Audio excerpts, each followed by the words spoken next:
El positivismo y Auguste Comte. Buen día, jóvenes. ¿Alguna vez se han preguntado por qué confiamos tanto en la ciencia? Cuando se sienten mal y van al médico, confían en que les dará un diagnóstico basado en estudios y evidencias. Cuando leen una noticia, esperan que esté respaldada por datos verificables. Incluso cuando usan su celular, están confiando en conocimiento científico aplicado. Pues bien, esta manera de pensar no siempre existió. Tiene su origen específico. Y hoy vamos a estudiar precisamente eso.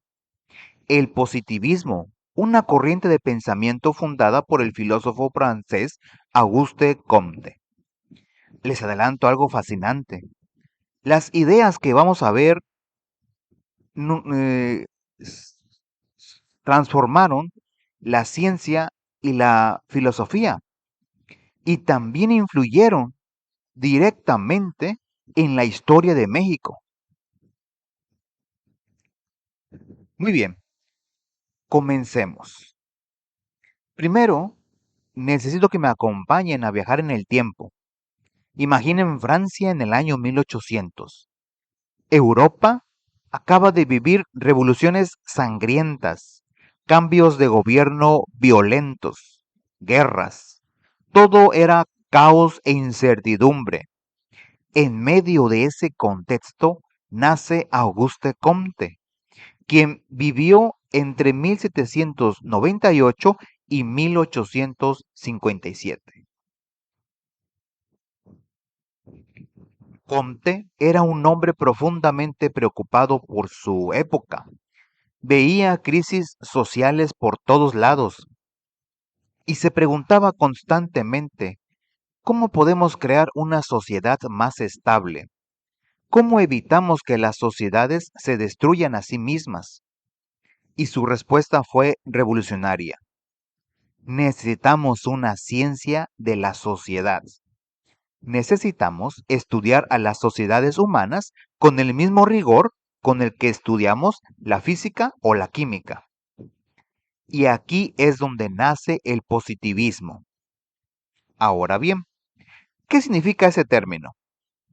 La palabra puede soñar extraña, pero su idea central es más simple de lo que parece.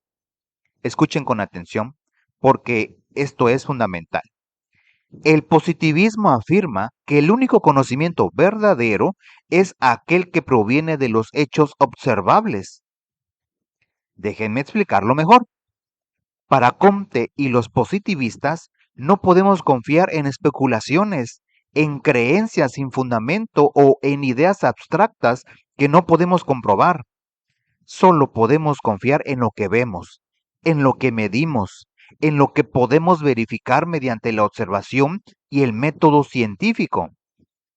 Por eso se llama positivismo, porque se basa en lo positivo, en lo real, en los hechos concretos. Ahora, imaginen el impacto de esta idea en el siglo XIX. Comte está diciendo que debemos dejar atrás todas las explicaciones religiosas o filosóficas tradicionales y confiar únicamente en la ciencia. Es una propuesta atrevida, casi revolucionaria para su época. Permítame compartirles las ideas clave de esta corriente porque son el fundamento de todo lo que vamos a ver después. Primero, solo los hechos importan. Comte rechazaba todo lo que él llamaba metafísica. ¿Y qué es eso? Son las explicaciones basadas en ideas abstractas, en esencias ocultas o en fuerzas espirituales que no podemos comprobar. Para Comte, esas explicaciones no sirven. La realidad está ahí afuera y podemos conocerla tal como es si la observamos correctamente.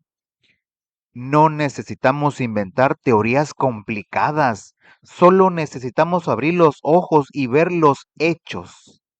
Segundo, La ciencia es el único conocimiento válido. Esto es importante, jóvenes. El positivismo dice que el verdadero saber está en la ciencia, no en la religión, no en la filosofía especulativa, no en las tradiciones. Por eso, según Comte, la teoría principal de la humanidad debe ser producir conocimiento científico. Todo lo demás es secundario. Y tercero, conocer las leyes de los fenómenos nos permite prever y controlar el futuro. Piensen en esto un momento. Si yo conozco las leyes que rigen los fenómenos naturales, puedo predecir qué va a pasar. Si sé que cuando mezclo dos sustancias químicas obtengo una reacción específica, puedo anticipar el resultado.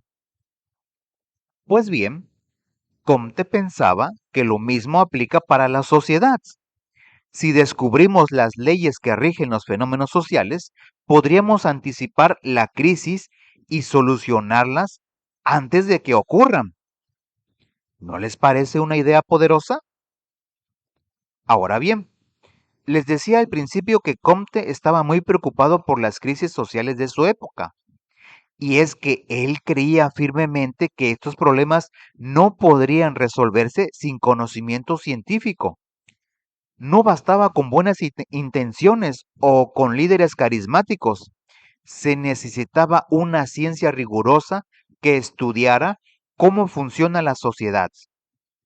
Por eso propuso crear una nueva disciplina, a la que primero llamó física social y después bautizó como sociología. La idea era clara. Así como la física estudia las leyes de los fenómenos físicos, la sociología debía estudiar las leyes de los fenómenos sociales. Y con ese conocimiento, los gobiernos podrían hacer reformas eficaces basadas en evidencia científica. Pero aquí viene algo muy interesante que quiero que capten bien. Para Comte, la sociedad no era solo un grupo de personas que viven juntas en un momento determinado. No. Escuchen esta definición que él propuso. La sociedad está compuesta por todas las personas que han vivido, las que viven ahora y las que aún no han nacido. Deténganse a pensar en eso un momento. Ustedes, sentados aquí, son parte de una cadena histórica inmensa.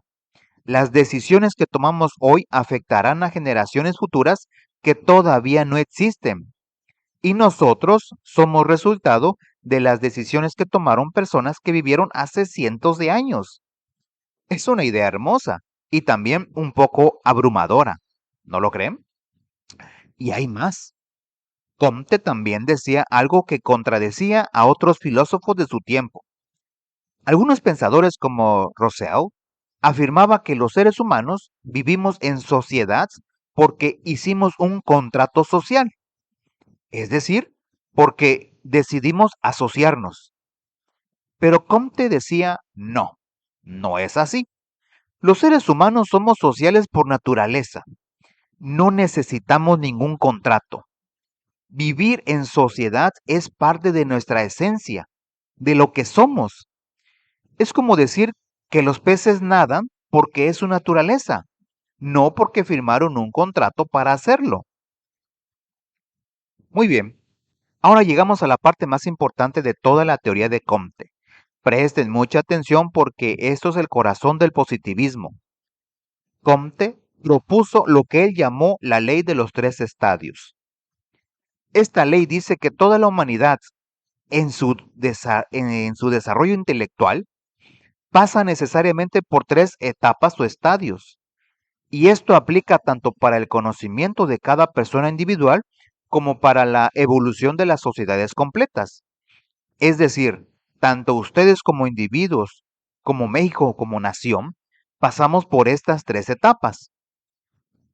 Comte estaba tan convencido de esto que lo consideraba una ley fundamental, tan cierta como la ley de la gravedad.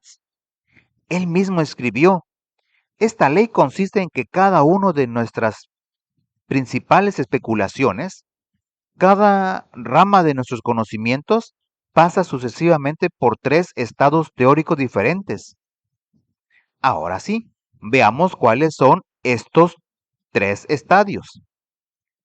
Primer estadio, el teológico o ficticio. Esta es la primera etapa del desarrollo humano. Aquí los seres humanos explican todos los fenómenos del mundo mediante fuerzas sobrenaturales, dioses o seres mágicos. ¿Y qué llueve? Porque Tlaloc, el dios de la lluvia, lo decide. ¿Por qué hay terremotos? Porque Poseidón, el dios del mar, está enojado. ¿Por qué hay sequías? Porque los dioses castigan a la humanidad. Piensen en las antiguas civilizaciones. Los griegos con sus dioses del Olimpo, los egipcios con Ra y Osiris, nuestros antepasados mexicas con Quetzalcóatl y Huitzilopochtli. Todas estas culturas explicaban el mundo a través de sus dioses y no lo hacían por ignorantes, no, lo hacían porque era la mejor explicación que tenían en ese momento. Comte dice que este estadio fue necesario. El ser humano necesitaba empezar por algún lado, necesitaba darle sentido al mundo de alguna manera. El estadio teológico es el punto de partida inevitable de la inteligencia humana. El segundo estadio, el metafísico o abstracto. Ahora avanzamos al segundo estadio, que es una etapa de transición. Aquí ya no explicamos las cosas mediante dioses concretos, sino mediante ideas abstractas y fuerzas impersonales. En lugar de decir Zeus causa los rayos, ahora decimos existe una fuerza natural que causa los rayos. En lugar de decir los dioses decidieron que esa persona muriera, decimos existe un principio vital que abandonó su cuerpo. ¿Es un avance? Sí, porque ya no dependemos de la voluntad caprichosa de los dioses, pero todavía no llegamos a la observación científica pura. Seguimos inventando entidades abstractas para explicar las cosas en lugar de simplemente observar y medir los fenómenos. Comte dice que en este estadio está destinado únicamente a servir de transición, es un puente entre el pensamiento teológico y el pensamiento científico. Y finalmente llegamos al estadio definitivo, la meta de la humanidad, el estadio positivo o científico. Aquí ya no buscamos causas últimas ni esencias ocultas. Ya no preguntamos por qué existe el universo o cuál es el propósito final de la vida. Esas preguntas no tienen respuesta científica.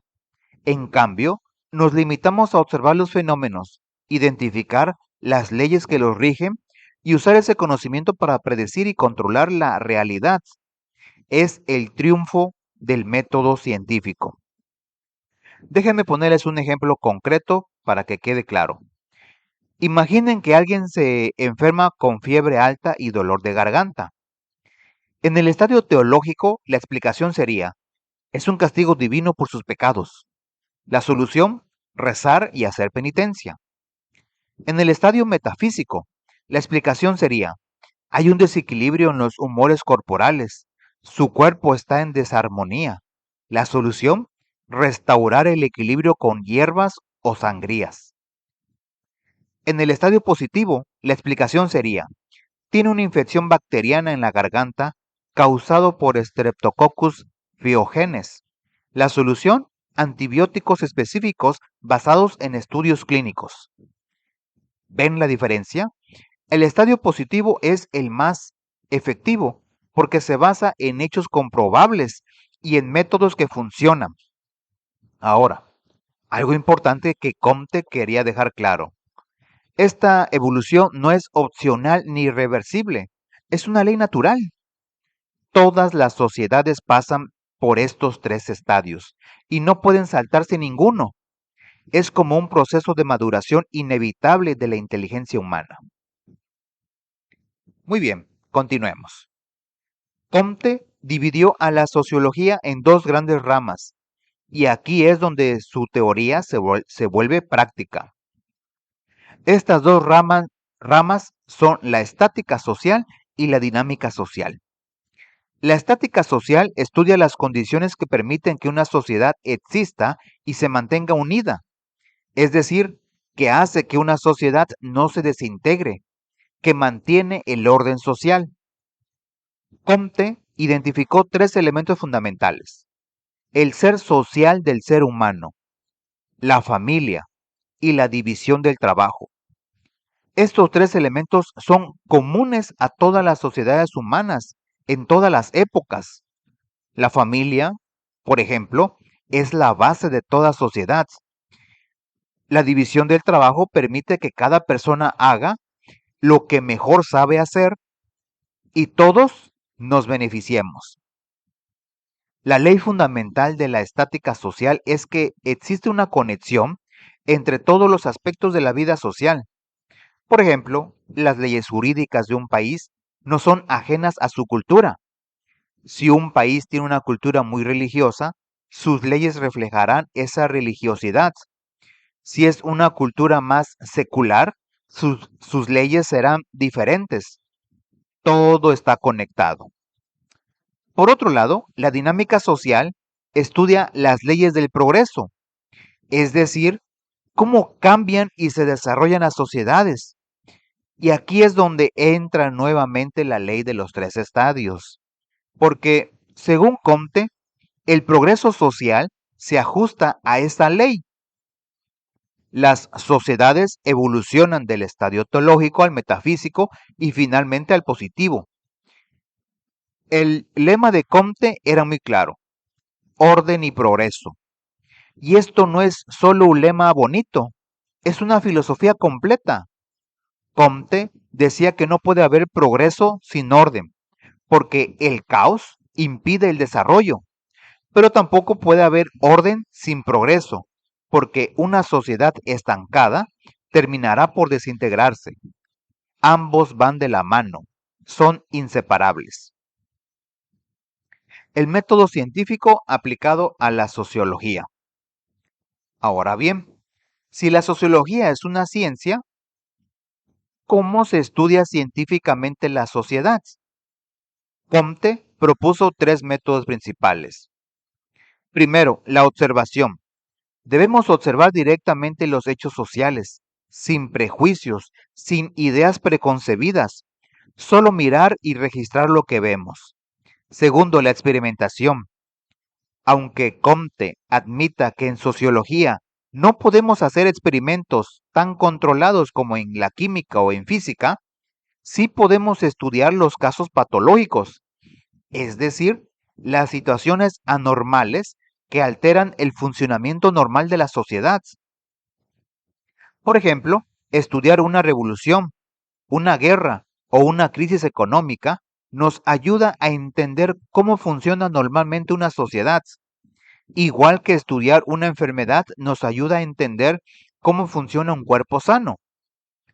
Y tercero, el método comparativo. Esto significa comparar diferentes sociedades en diferentes momentos históricos.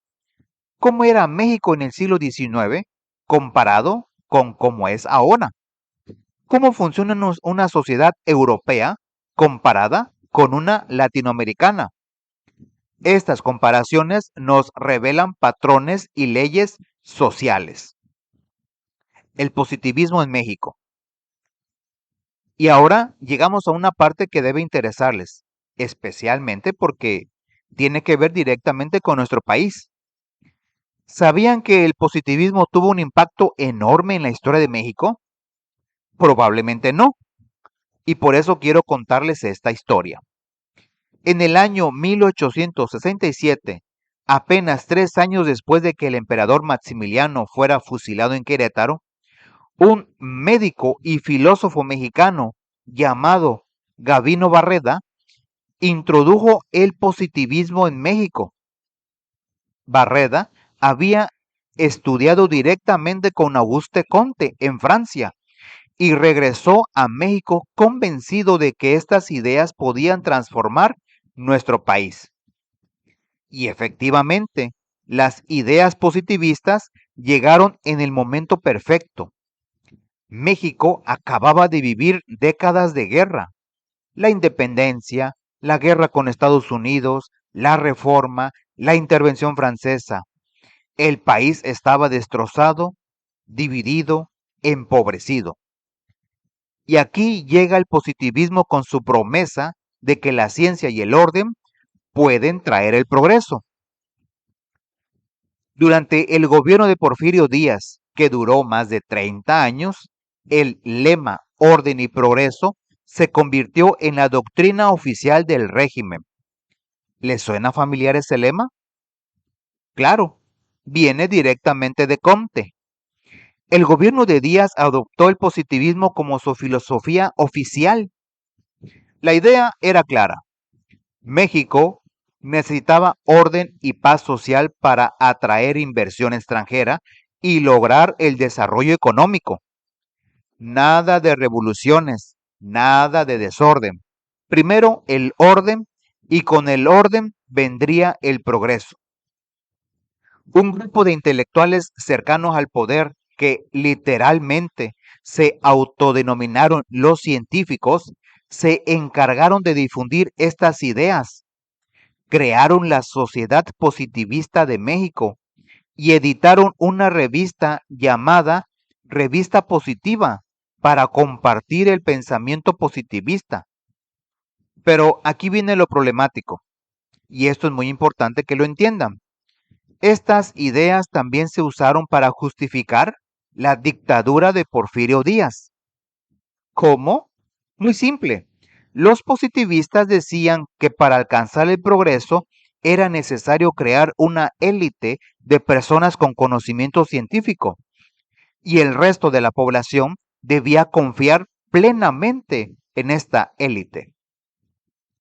Entonces, el grupo en el poder dijo: nosotros somos esa élite científica. Nosotros sabemos qué es lo mejor para México. El pueblo debe obedecer y confiar en nosotros. Y así justificaron la opresión, la censura y la concentración de poder. ¿Ven lo que acaba de pasar? Una teoría filosófica que buscaba el bienestar de la humanidad terminó siendo usada para justificar una dictadura. Este es un ejemplo perfecto de cómo las ideas, aunque sean bien intencionadas, pueden ser manipuladas y usadas para propósitos muy diferentes a los originales. Características esenciales del positivismo. Muy bien, jóvenes, antes de llegar a la conclusión, quiero hacer un resumen de las características esenciales del positivismo, porque es importante que las tengan claras. Primera característica: el mundo es independiente de nosotros. Existe un orden natural que podemos descubrir mediante la observación sistemática y el método científico adecuado. Los fenómenos siguen leyes, no ocurren al azar. Segunda característica: existe una separación entre el sujeto que observa y el objeto observado, también entre hechos y valores. El investigador debe ser objetivo, debe estudiar los hechos sin dejar que sus valores personales o su cultura interfieran. Tercera característica: el mundo social es similar al mundo natural. Por lo tanto, podemos estudiar la sociedad con los mismos métodos con los que estudiamos la naturaleza. Cuarta característica: el objetivo de la investigación es desarrollar leyes universales y generales que expliquen tanto el ámbito natural como el social.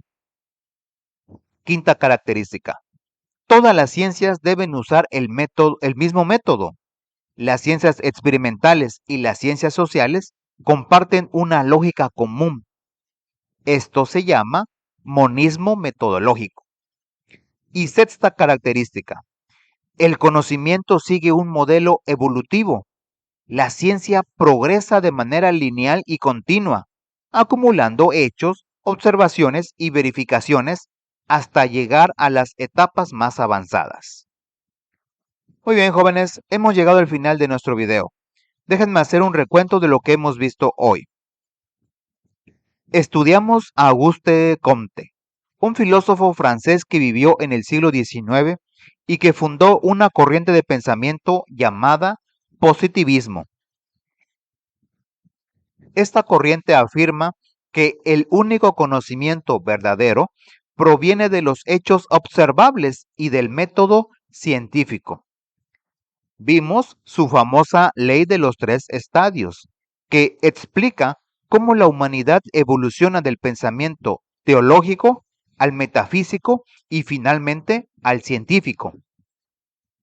Cada uno de nosotros y cada sociedad pasa por estas 3 etapas en su desarrollo intelectual.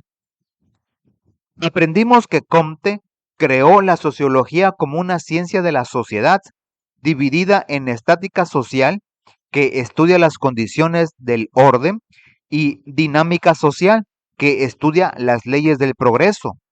Su lema era orden y progreso porque ambos son inseparables. Y finalmente vimos cómo el positivismo llegó a México de la mano de Gabino Barreda y cómo fue adoptado por el régimen de Porfirio Díaz, con consecuencias tanto positivas como problemáticas para nuestro país. Ahora bien, ¿por qué es importante que ustedes en el siglo XXI conozcan todo esto? Por varias razones fundamentales. Primero, porque vivimos en una sociedad profundamente influida por el pensamiento positivista. Cada vez que leen una noticia científica, cada vez que confían en un médico, cada vez que piden evidencias antes de creer en algo, están siendo herederos del espíritu positivista. Es parte de nuestra cultura. Segundo, porque el positivismo nos enseña la importancia del método científico y del pensamiento riguroso. En una época donde circula tanta información falsa, donde cualquiera puede publicar cualquier cosa en Internet, saber distinguir entre hechos comprobables y meras opiniones es una habilidad fundamental. Pero tercero, y esto es quizá lo más importante, porque también aprendimos una lección crítica. Las ideas tienen consecuencias y pueden ser usadas para fines muy diferentes a los que fueron creados, a los que sus creadores originalmente imaginaron. Comte quería usar la ciencia para mejorar la sociedad, pero en México su filosofía terminó justificando una dictadura. Esto nos enseña a ser críticos, a no aceptar las cosas ciegamente solo porque vienen envueltas en el lenguaje de la ciencia o del progreso. La ciencia es una herramienta tremendamente poderosa.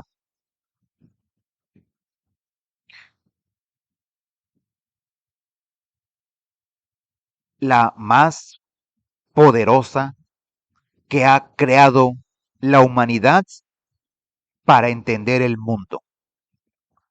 Pero es solo eso, una herramienta. Y como toda herramienta, puede usarse para construir o para destruir, para liberar o para oprimir. Somos nosotros, los seres humanos, quienes decidimos cómo la usamos. Y con eso termino, jóvenes. Espero que este video les haya resultado interesante y útil. Les invito a que reflexionen sobre lo que hemos visto. Piensen en cómo el positivismo sigue influyendo en nuestra forma de pensar. Piensen también en los peligros de confiar ciegamente en cualquier sistema de pensamiento, por científico que parezca. El conocimiento es poder, pero el pensamiento crítico es sabiduría. y ustedes necesitan ambos para enfrentar el mundo que les espera. Recuerden siempre esta frase de Comte, que resume todo lo que hemos visto. Saber para prever, prever para actuar. Pero yo les agregaría algo más. También debemos saber para cuestionar y cuestionar para mejorar.